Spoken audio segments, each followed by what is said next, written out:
A special grand jury has been granted in the Atlanta area to investigate the former President Donald Trump by the DA. This investigation stemming from Trump's efforts to overturn the 2020 election results. That famous recording, if you could just find 11,780 votes, the exact number that he would need to win.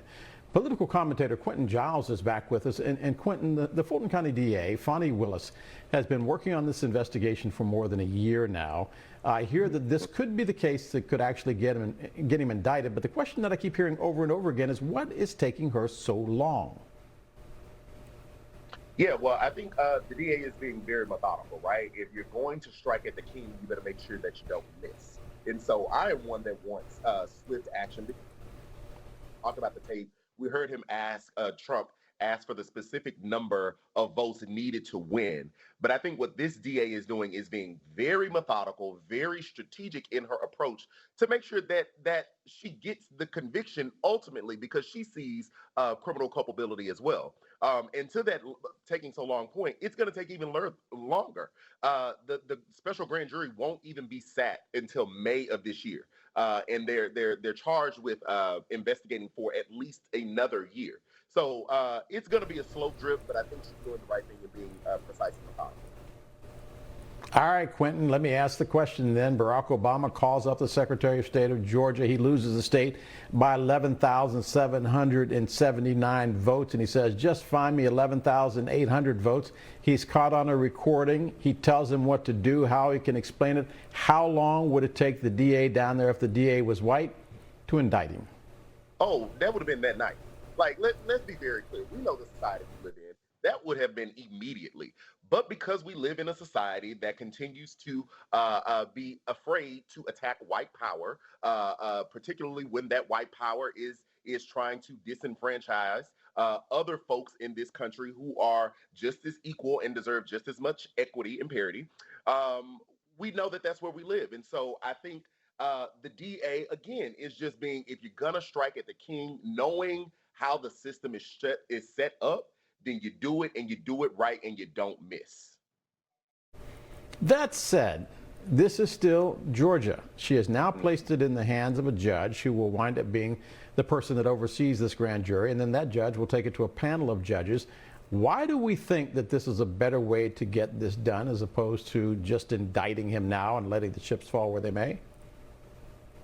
Yeah, well, I'll say that as far as the judge goes, for her to even get this approval, it needed a majority of the Superior Court judges. So out of the Superior Court judges in Fulton County, a majority of them said, yes, go ahead.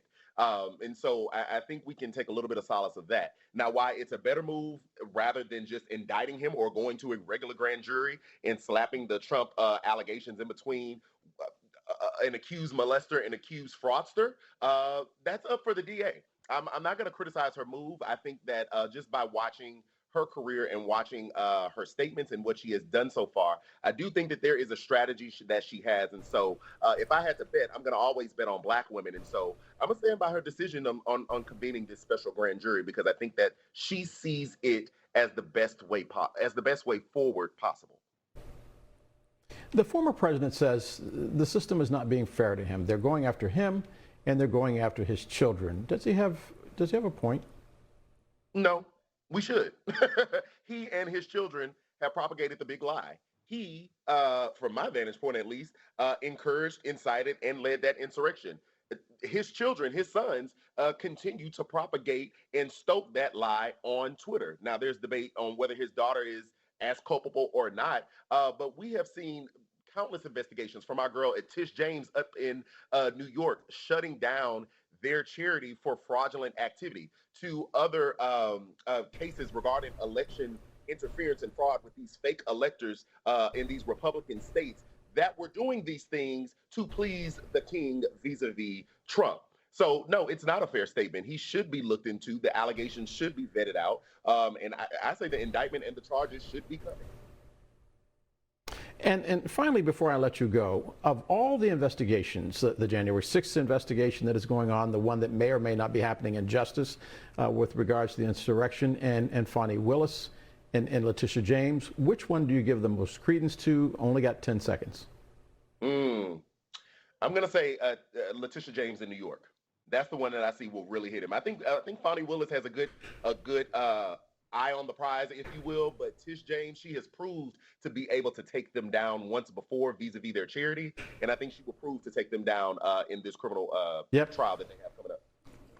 10 seconds in Black America is never 10 seconds. Political commentator Quentin Giles, thanks for being with us. We'll be right back.